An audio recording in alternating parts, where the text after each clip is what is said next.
Well, good afternoon. I'm Kathy Francis, Executive Director of the Frederick Community College Mid-Atlantic Center for Emergency Management and Public Safety. We are so glad you dedicated a little time to join us today as we launch our Reclaiming Humanity Public Safety Practitioner and Academic Collective. And I have to pause and share my joy as I saw the names and the faces on the registration and coming through today.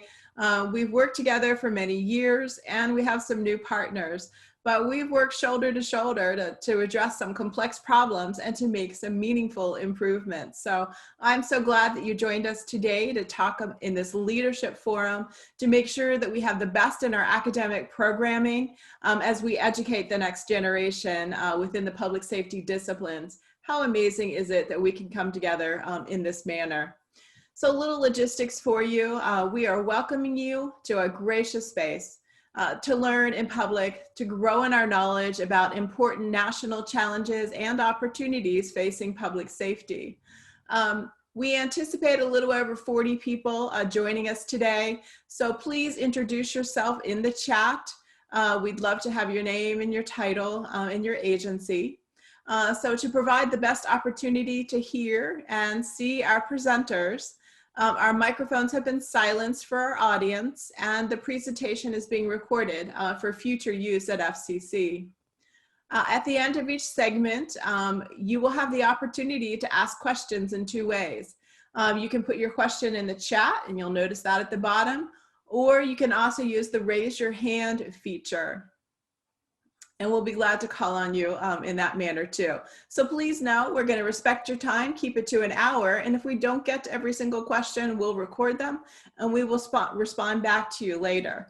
So with that, it is my honor to introduce our presenters to you today. First, we're going to begin with Mr. J. Michael Zeigler.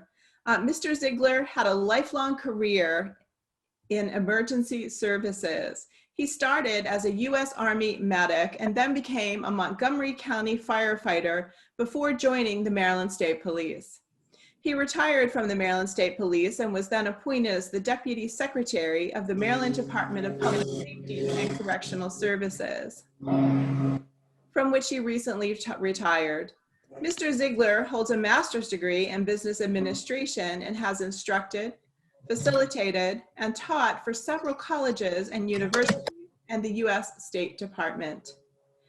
And with that, we're going to shift to Mr. Zeigler as we ask a few questions. And I must share, when I called Mike and I asked him if he would participate today, he said, you know, I've just retired and I decided I wasn't going to work for the next few months of 2020 because I have worked since I was 8 years old. Well, I couldn't let that go. We needed to hear those stories. We needed to learn and grow from Mr. Mike Zeigler, and I'm so glad that you decided to join us today. Because you have built the most successful and highly respected public safety career in Maryland. You've served in executive level positions with the Maryland State Police, with the Maryland Emergency Management Agency, and then your most recent retirement as the Deputy Secretary of the Maryland Department of Public Safety and Correctional Services. That also expanded your influence throughout our state.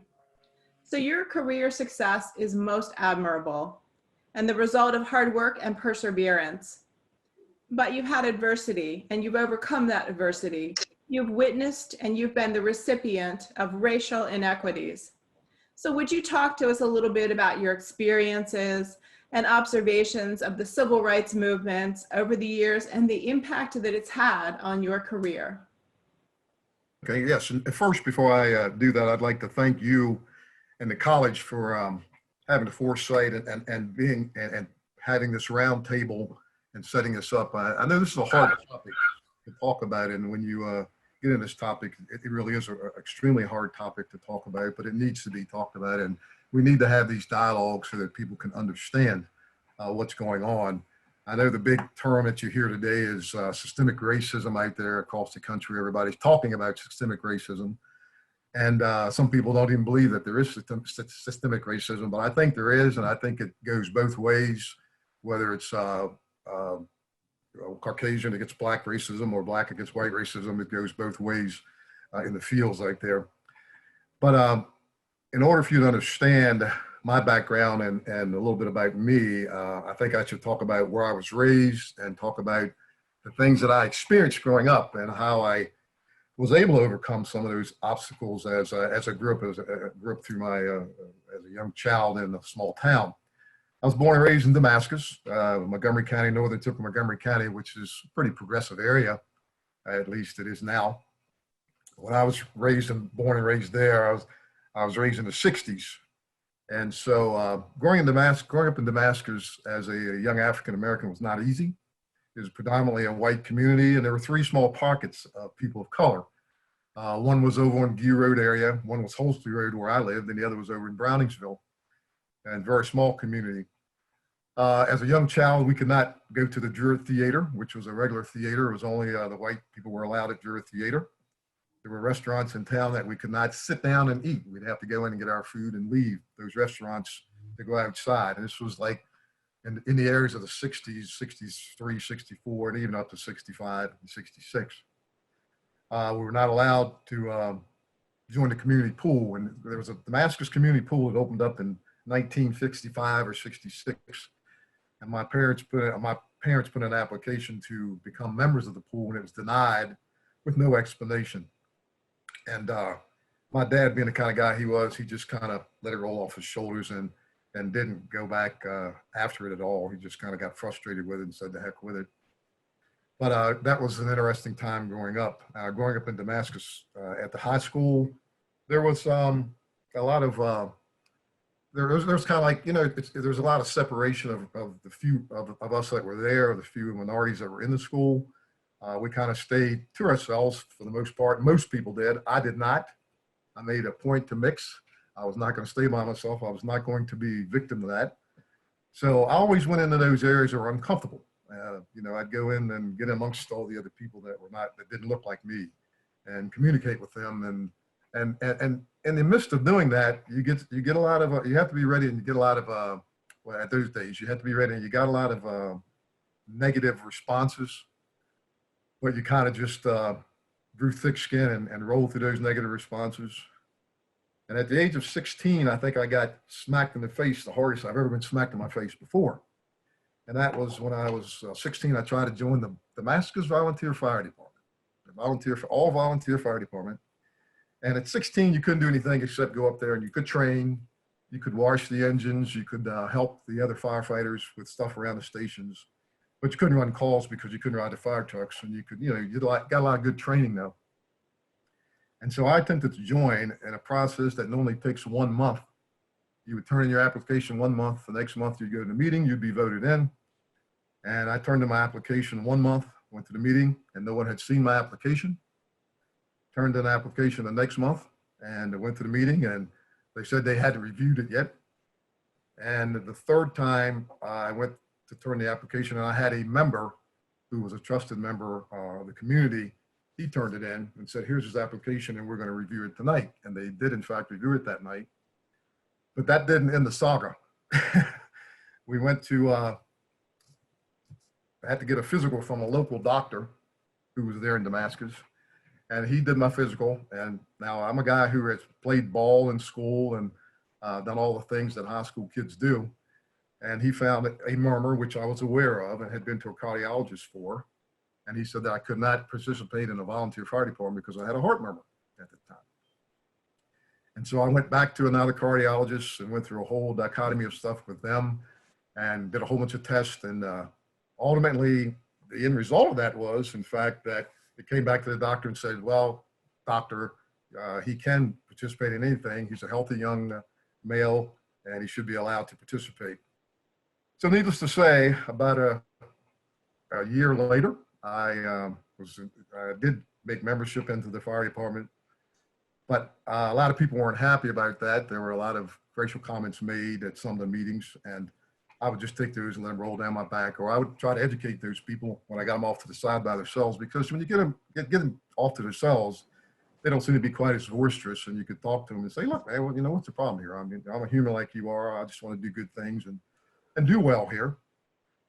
And so eventually the fire department became a great thing for me. I continued there and still a member there. In fact, they had the 75th anniversary of the Damascus Volunteer Fire Department just in 2019, and I was the MC for the program. So that was quite an accomplishment. And in addition to the fire department, I left there, went to the military, where I progressed through the military as a medic, and was progressive there. Came back from there, went to the Leneco Fire Department in Montgomery County as a paid firefighter for about 6 months. And once again, in the fire department, I was faced with some pretty devastating stuff. One morning, about the third morning, I guess, I was working there. We came in from roll call. We were you do 3 days on, 3 days, three days of day work, 3 days of night work, and 3 days off. So I was coming in for, I think, my third day of day work.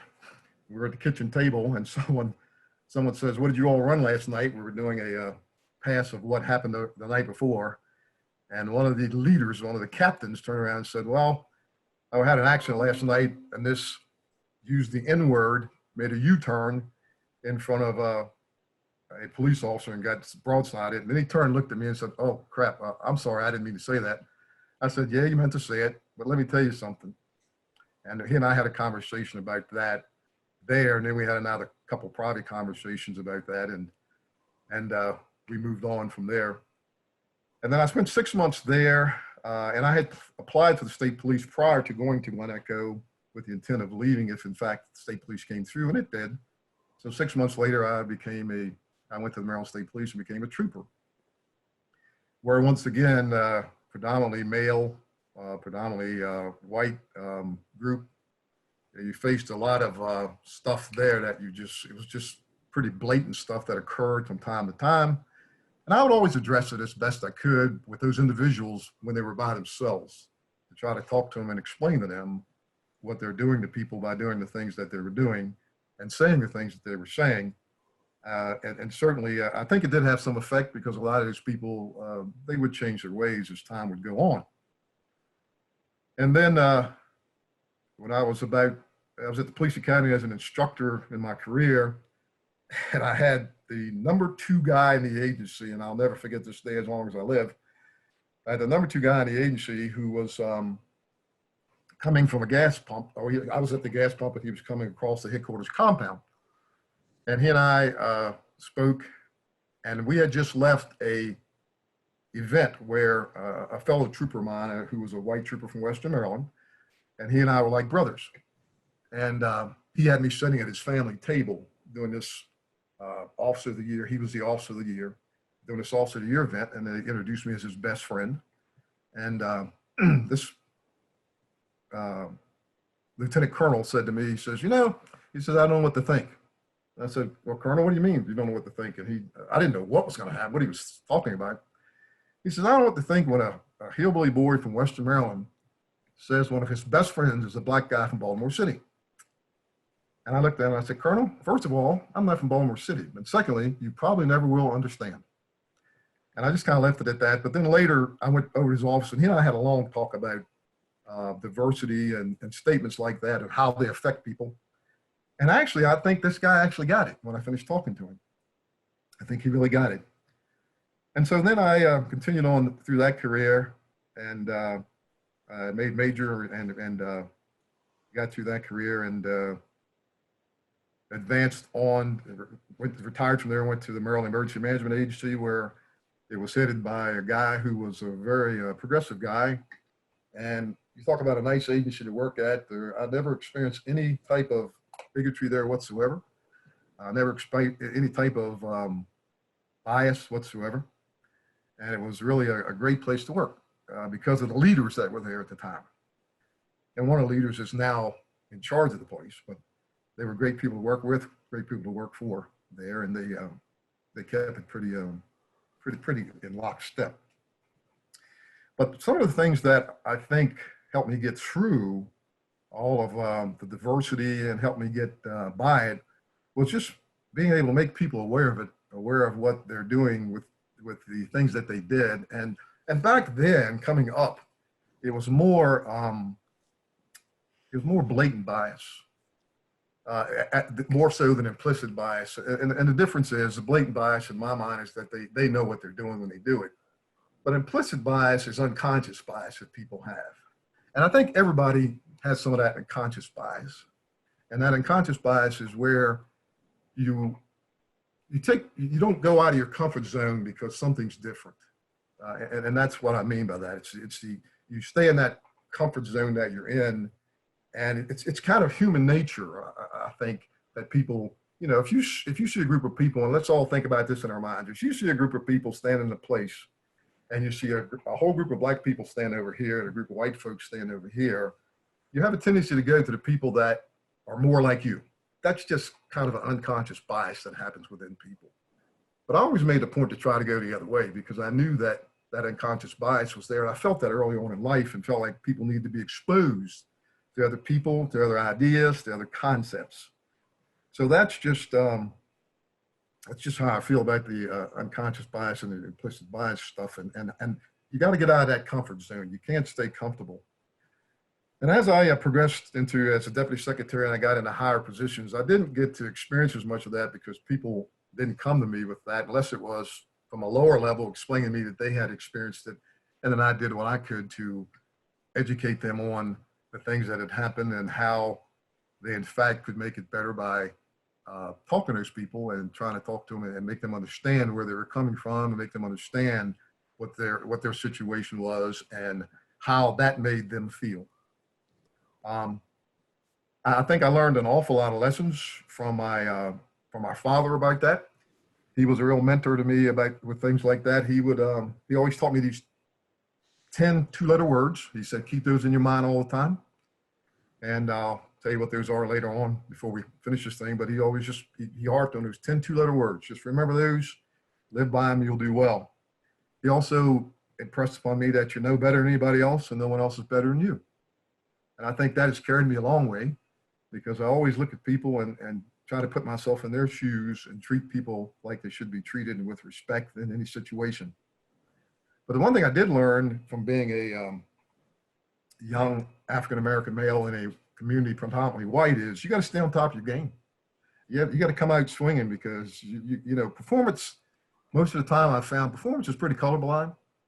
And if you come out on top of your game and you're doing the best you can and you perform, people will notice that and they can kind of do away with the color. And I think that people need to hear that they have to perform and they have to do well and they have to understand and know what they're doing and able to survive in that type of an environment. Those are just some of the few experiences that I've had, and there's a lot more. But I always try to, like I said, I always try to educate people when they get into those, when I'm faced with those situations, educate them about feelings and what they may be doing to other people and how they make other people feel. So that's kind of what I want to say about that. Well, thank you very much, Mike. We appreciate it. And you addressed the next question in your comments. Maybe you want to expand a little bit more. So why should we keep talking about this complex legacy of our founders and the racial inequities in Maryland, perhaps maybe with evaluations and our decisions when we hire? And then how can we make change in our classrooms? We have educators, we have trainers, we have leaders today with us. What would you like to tell them? What should we be saying in our classroom about civil rights and equity? Well, I think that the history of how things have progressed or how things are progressing and where they've been and where they are now is very important for people to know. And I think that we need to continue to talk about it and have conversations about it. And in the classroom, I think everybody needs to be fair with every student. And one of the things that I found that works in the classroom for me is I don't like to put students in uncomfortable situations, but I like for students to communicate with each other. And the race talk's a hard talk to have. And in classrooms where you have those subjects and you can talk about it, you really need to have those conversations, and so people can express themselves and other people can see how they're feeling and then respond to those types of feelings appropriately. In addition to that, with classrooms, I like to take students and put them with students that they're not familiar with. Put them with, you come to a classroom and you sit with the same people all the time. And I noticed that in classes. I'll try to mix them up. You work with somebody else and work with, make it a rule that you work with somebody else in each scenario, or do group problems where you three work on this problem, and then next week you switch it up and move the people around so that they get used to each other, differences, cultures, the different diversities. And it's really important that you express that in your classrooms. And fairness, 100% fairness down the line. And when you're not fair, people perceive that. They can figure that out. They can figure out that you're not being fair. And that's one of the things that I really have kind of prided myself on, because through all my teachings, and I was at the police academy as an instructor for a number of years, and those people always came back to me after, and they said, you know, one thing about you, your heart is, you know what, but you're fair. So, you know, it was good for the goose, it's good for the gander.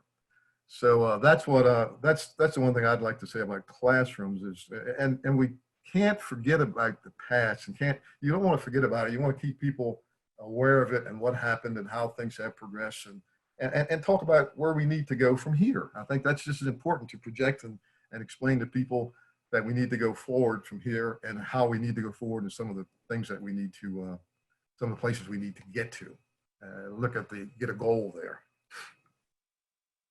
So thank you very much. And this is the point where we're going to open it up to our audience, and you can ask questions in two different ways. You can ask it through the chat, or you can raise your hand, and we are glad to allow you on the open mic to ask your question. And it looks like we have one already, and it's from Tony. When students tell me that they definitely can't work with so-and-so, I make sure that they're together in the next project. I've never had a problem doing that. Two girls did a 3-day project without ever speaking to one another, but they really got it done. So you're receiving some reinforcement that that's a great strategy. So that's your cue, audience. And I can't see the hands that are raised. Alan and Lauren are controlling our day. Can you help us with that? Can I say something about that? I think that it's great that they work together, but I think the communication part is something that is really important there too, that if you can, you know, work on ways to get them to communicate, that's really important. So they understand the differences of each other, and maybe they do already, but that's important. Excellent, thank you. Who has a question for our speaker? Anyone? All right, will you hold those thoughts then? And we are going to move forward with our second speaker and open it up at the end for additional questions. Our second speaker of the day is Mr. Mark Hubbard. Mark is the Deputy Director of the Governor's Office of Homeland Security in Maryland. Mr. Hubbard is an experienced affiliate professor with a demonstrated history of working in the higher education industry. He is a strong education professional skilled in emergency management, emergency services, and public safety, law and policy analysis, preparedness, and homeland and cybersecurity. Mr. Hubbard holds a Juris Doctor degree. So good afternoon, and we welcome you to our virtual stage. So we're going to begin with a few questions for Mr. Hubbard. You're currently in a role that is able to influence decision-making in Maryland. So we want to shift our thinking now to civil liberties and the ability for the freedom of speech, the freedom of assembly and movement and impact upon the government decision-making as we ensure the best opportunity that we stay safe in Maryland. So please talk to us a little bit about civil liberties and how they've been restricted during the global pandemic, and how the decision-making behind all of these actions occurred. Great, thank you. Can you hear me okay, Kathy? Yes, we can. Okay, real quickly, a quick disclaimer. Of course, I've been working on the internet all day long, and now suddenly things seem to be slowing down. So I apologize if there's a delay. I think all the words will come out, but you might get this dramatic pause. It's not on purpose. So please hang in there and let's work through this. So what a great question. I mean, I think we were having this discussion the other day when we were trying to prepare our thoughts for today and how to interact with the participants. It's very intimidating for me to sit here and see the list of participants and know how many people are engaged in this venture with me as part of the team. So, you know, please be kind and share your opinion on your perspective of these questions that were asked.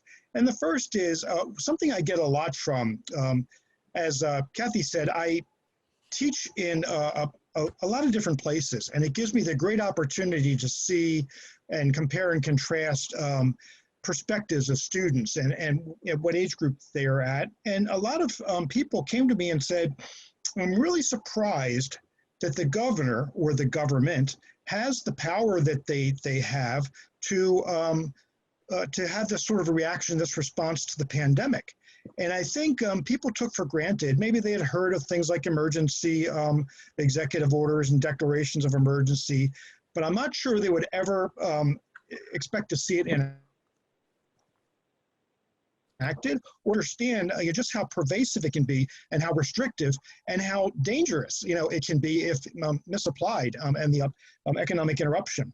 Most of you, again, on the call today, I think, know that the governor's powers come from the Maryland Annotated Code, Article 14, Emergency Management, Emergency Powers, and it starts with a declaration of emergency, which is usually the executive branch's reaction to understanding that there's something happening that is going to possibly overwhelm the normal course of government. I think a lot of us here in the Mid-Atlantic were accustomed to seeing it in severe storms. But those are, hours-long events, not months and possibly years long. And the powers granted to the governor and the elected officials are usually not used. They're there, they lay in the background, but it's done for other purposes. So like all of us, this thing happened quickly. Our governor is a wonderful man to work for. I think his leadership has been illustrated around the country. And we were lucky that he was chair of the National Governors Association at the time so that he could go out and benchmark best practices from other states and, have Maryland be as progressive, if not the leader in protective actions and share back, what other folks were doing and get good consultation. And to that point, I want everybody to please rest assured, this governor and a lot of the local elected officials I've worked through in my career, they do not operate in a vacuum. I think that's a paradigm that needs to be broken. They surround themselves with prudent advisors. They seek out all sides of the opinion and all sides of the issue before they make these decisions because they know the consequences are severe. And once again, you heard this governor's, his message throughout was, this is to save lives, and it's a last resort, not the first resort, relying upon subject matter experts from the medical field as to what the proper protective action is, and then continuing a dialogue with those communities, constituencies most affected, like the business community, to make sure that, the cure is not worse than the disease. I hate to use that cliche in this setting, but we've heard that before. Or are there alternatives, especially as we were driven to be more innovative with things like today and online presence, ways to continue your business? His ears were open and tried to make those adjustments. But once again, I could share the screen, but I would encourage you to go to the governor's homepage and you will find links that go to a list of his executive orders. So exactly what that legal framework, what that legal language looked like to enact the various restrictive procedures, and also linked to the Maryland Department of Health, who has their own, as a regulatory body, provisions to restrict certain movements to protect the greater good in health. Kathy, am I going in the right direction, or do you want me to bring up other points? Okay. I do have another question as you want to take a breath for just a moment and move on.